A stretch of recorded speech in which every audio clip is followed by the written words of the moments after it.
Hello there, everyone. Stu here. It's been a while. Yeah, a while with no new, a bit weird, but fair enough, I guess, episodes. Well, I'm trying to fix that. Season 3 is coming. And when I say coming, I mean I've started. I'm trying to wrangle some guests. So hopefully sometime in the next couple of months, there'll be a brand new season of this show ready for you.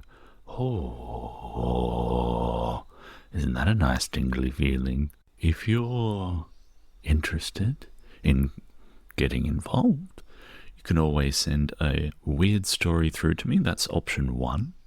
Or you can get in contact and stick your hand up to be a guest. If you feel that you've got a bit of energy and pizzazz on the microphone, you could possibly be a guest. Who knows? But they've got to be good, weird stories. You can't just come on and say, oh yeah, my brother Mike has a bit of a weird skin tag near his eyelid. It's got to be something we can run with a little bit, and you get what I'm saying? It's got to be something we can have a bit of a chat about. So yes, season 3 on its way. On its way. I don't have a date, but we'll see. But while you're waiting for that, I thought I'd throw together some bits that I thought were quite amusing from season 2. Okay? Season 2. So here's the best bits of season 2.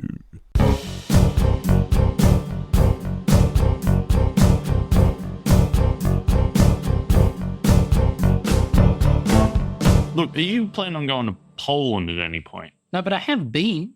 All right. Is it possible I broke this law? Did you wear a Winnie the Pooh shirt at any point during your trip to Poland?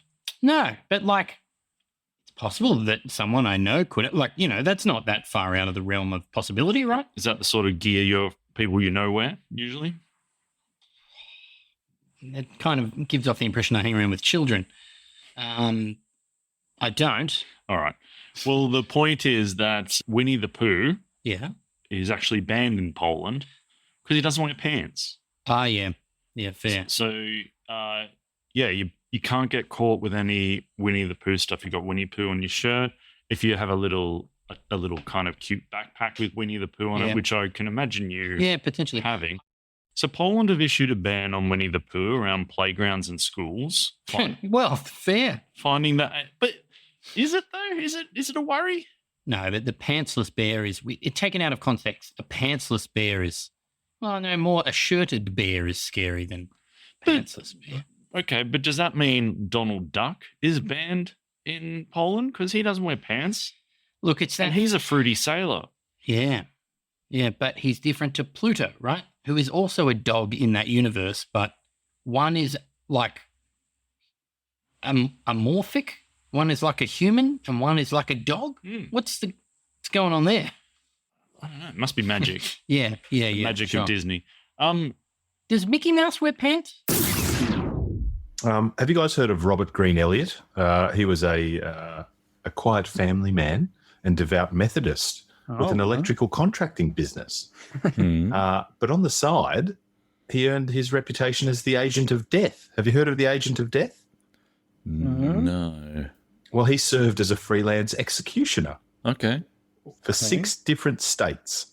And he threw the switch on 387 men and women during his 13-year career, earning $150 a head. Oh, so he was just touring around. Exactly. He was a touring executionist. Okay. So it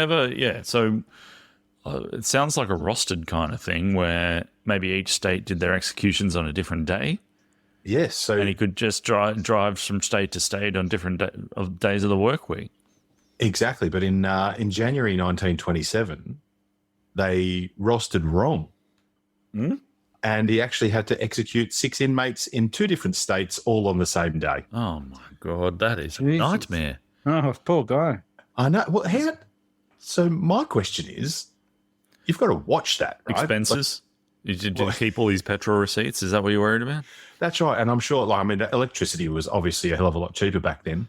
But is he in charge of paying for that moment's electricity? Because there's a lot of, there's quite a lot of power going through the system at that stage. I don't know if the state requires the executioner to chip in for the Bring his own electricity. BYO electricity. BYO generator. Yeah.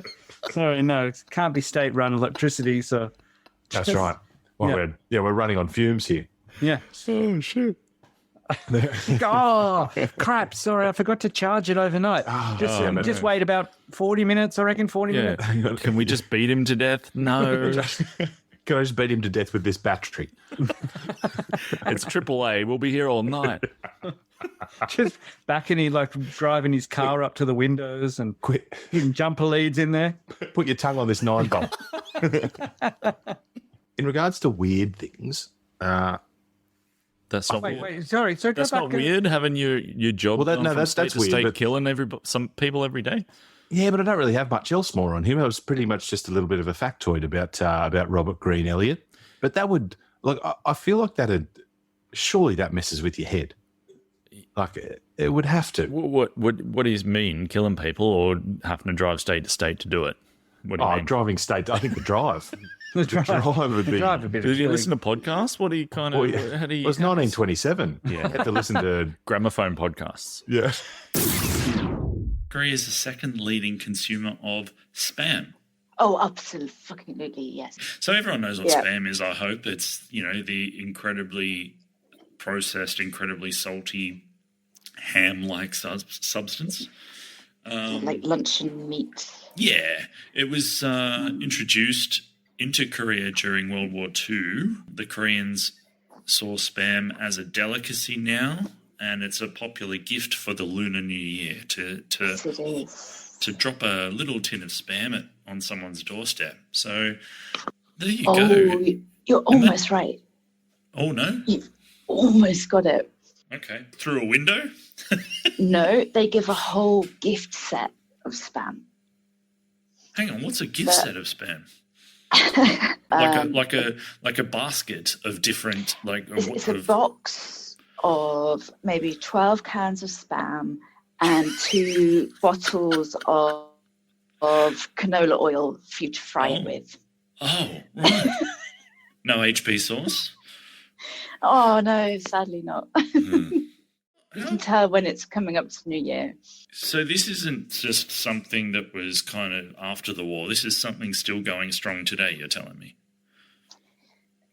Yeah, I think it became a thing during the war because the American soldiers would we have something over here called gundae jjigae, which is like army soup. And all the crap that the American soldiers wouldn't eat would get tossed out, and the starving Korean people would gather it up and try to make some kind of soup with it. Right. So there would be spam and some noodles and just whatever leftovers the Americans didn't want. And then since that, spam became a commodity. It was, it was a big thing. So it's very, very normal to get. I've received so many spam gift sets I can't count. Happy New Year. Have 12 cans of present. Cop this processed shit. Let's start with a weird law because that's how we do's. In Massachusetts, it is illegal to have sex with a rodeo clown in the presence of a horse. So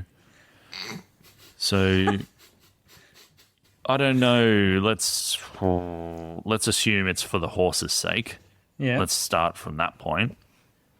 You want to, a pure little horsey doesn't want to have to see a rodeo clown getting busy. Do you think that could be it? Well, what's your first reaction to that in terms of who it's meant to be helping? Oh, it's casual definitely passerby. It's definitely pro horse.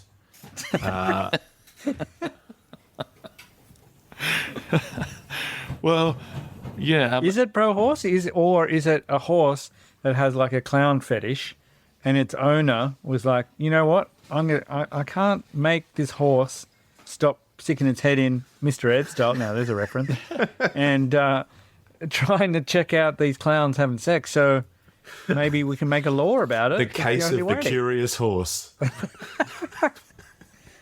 Yeah, I mean, it's one of those things where what I do is I find this law, I then search the terms, and I check maybe the first half dozen things that come up, and if none of them say that it's a stupid myth or that it was, from 100 years ago and instantly repealed or anything, then I run with it. Fair. What I can tell you is that through looking through those half dozen websites, I found no further clarifying information of any kind. So no reason why it was brought into existence, nothing. Any thoughts on expansion? Like out to maybe like 10 to 12 different listings? Well, does it imply that, the bull at a rodeo is quite fine to cop a knife or... Yeah, but not the horse. But not the horses. Don't want to spook the horse. Well, you definitely don't want to spook the horse. Is Boston famous for its rodeos? Or its clowns. It's not exactly a rodeo town, I wouldn't imagine. Hotbed. Massachusetts. Well, then maybe that's how people are keeping the rodeos out. I guess so. Have a law. We don't want rodeos in here. They're classless. There was a spate. There was a spate of them. Yeah. Well, maybe that's the problem. Now they've gone underground, and now they're like sort of Fight Club style in the basement somewhere. What are they doing, dragging a horse That's why down you there? can't find any information on the internet about it. Can't get a horse upstairs. Yeah, That's the problem. what are they doing? They're dragging horses down there, then finding out they can't take them back out. There's just basements full of horses all through Massachusetts. I mean, that's what I'm positing. Yes, I don't know. I'm quite happy for someone to prove me wrong on that idea, but that's where I've gone to with my investigation. Look, I'm not going to lie. I'd be quite happy for someone to prove you right. Well, that's how they kind of, instead of asking a real estate agent when you're looking for a house how old the house is, you didn't gauge the age by how many horse skeletons are in the basement. The basement, yeah. Well, maybe they measure the size, like the actual width of the room Is in hands. It's yeah, all like in hands. Yeah. Well, now it's just in dead horses, so it's like continuation. You measure the horse with the hands, and then how many horses fit in your basement. It's a 12 horser. Oh, it's a 12 horser. You told me it was a 12 horser. You didn't. Oh, you they're didn't tell using me it one of was those 12 fisheye Shetlands. lenses. I got 8 horses and a donkey in there, and This is another story of survival that I thought I'd bring you. Please. And the main part I enjoy about this story is the fact that the guy's name is Fourth Man Murph. Get out. Fourth Man Murph? Fourth Man Murph. That's one of my favourite names ever now. Yeah. Fourth Man Murph. Yeah. Is it his birth name, do you think? I guess so. Who changes their name to Fourth Man Murph? Is it with a number? No, Forth, so I guess go forth. Yeah, Fourth Man. Fourth Man Murph. Yep. So Like an odd Irish rapper. here's his story. He was a lumberjack. All right. Sure, good. Do you think that's a good lumberjack name? Fourth Man Murph. That's a great one. He was born with flannel on. So in 1984, at the age of 74, he's still working hard as a lumberjack at this age, right? Wait, one sec, sorry. Just, I want to hear about this, but is flannel and flannelette the same thing? Seriously? At the age of 74, he suffered an accident that was almost impossible to survive. He was out trimming trees with his chainsaw, right? Yes. When a branch fell and knocked him out, throwing him into a ditch. So the fall broke his leg. So he's in a ditch, broken leg, knocked out. Right? Okay. When he regained consciousness, he found that his still running chainsaw was cutting through his neck. Oh, no. Yes. So he stood up. How slowly was it? It must have been very slowly cutting through his neck. Or it was an incredibly short bit of unconsciousness, I suppose. Yeah. But he stood up, like positioned his head so blood wasn't running down his windpipe. So he had the fourth man sight to do that. Yeah, Hey? it's good. It's good. Oh, yeah. Fourth Man Murph. So do you think that means he was leaning to the side of the cut so it would drain onto the floor? Yeah. Yeah, they needed to explain that better, didn't they, in this I don't know. copy? Maybe they... I just don't know which way he's leaning.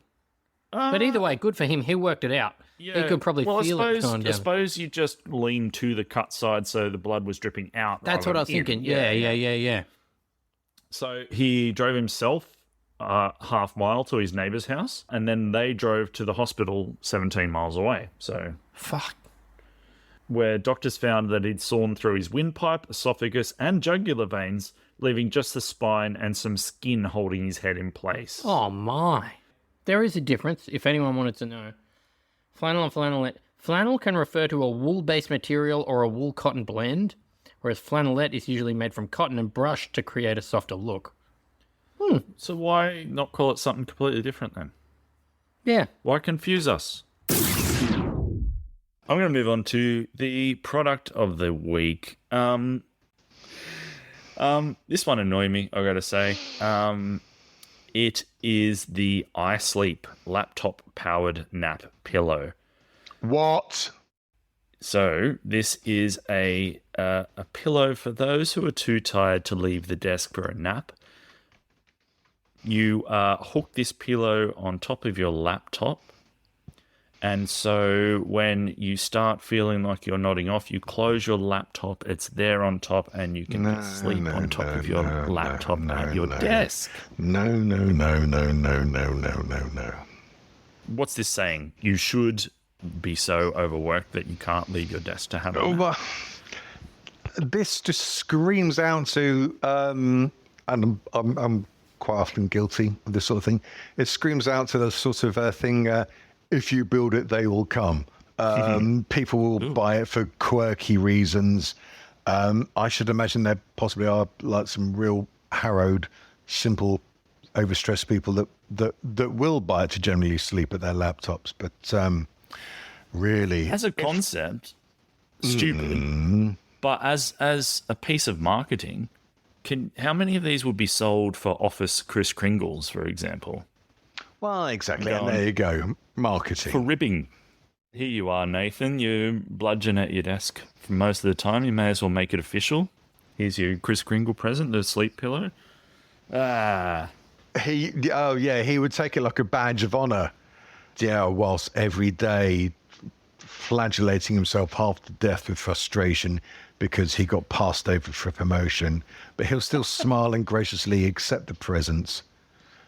So he believes he still exists. Okay, so I've got this list of comic book characters and their craposity from the beginning. So we're going to start with number 10. Number 10 is a comic book character called the Red Bee. He appeared in Hit Comics #1. So you know how so He-Man had Battle Cat, You sure did. right? There was that other guy who had that robot dog that could fly. Either way, Red Bee is like a bee-themed superhero who has a trained bee called Michael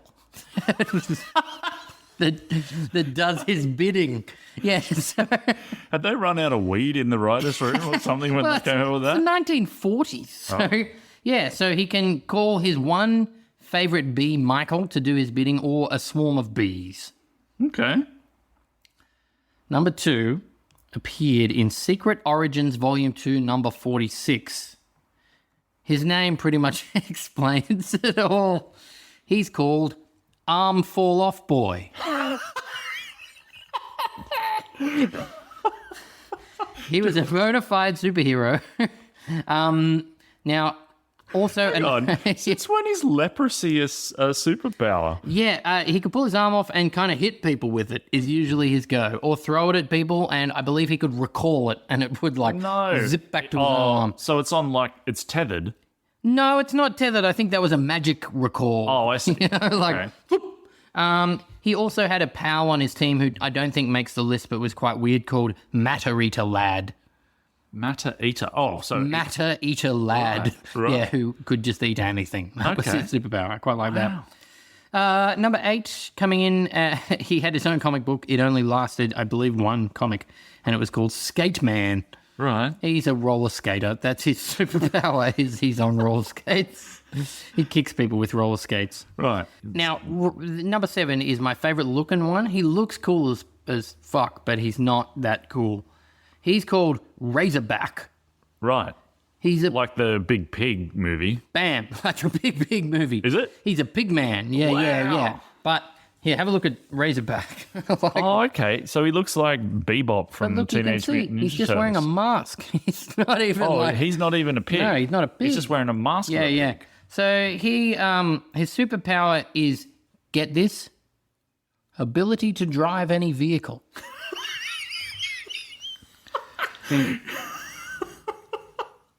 Yep.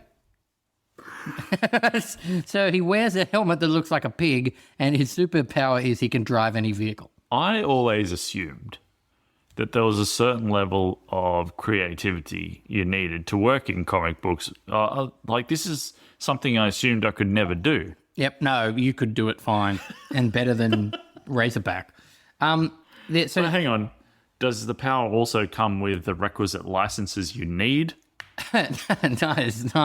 That would be a new superhero power, the ability to produce a license. Produce for any- licenses for any Where's your situation. C class? It's me, Razorback. I got a It's just C a class forger, license. but, Yeah. yeah. So what I found is within the world of stupid superheroes, there appears to be name and image or superpower, which is stupid. And our next one definitely falls under the pretty much the guise of all of that. Right.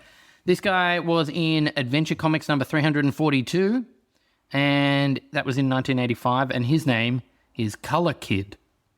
Oh. Color Kid. And his superpower is I assume changing colours. he can change anything's color. Oh, anything's coloured. Okay. Yeah. How this will help, I don't know. It seems more annoying than anything else. Okay, coming in at number 5, Marvel Superheroes Volume number 2, issue number 8. More recent. She's just kind of outright shit. Her name is that it? Outright shit? Squirrel Girl. Oh, right. Yeah. And she lives in New York to But become the protector of Central Park and its squirrels. Okay.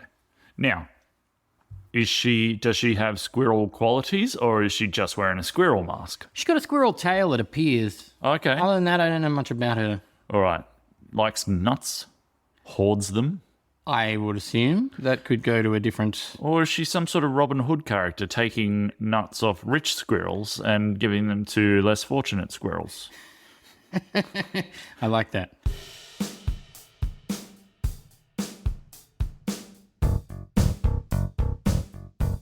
So yes, thanks again. I will talk to you soon. Follow us on the socials, Twitter, Instagram, Facebook.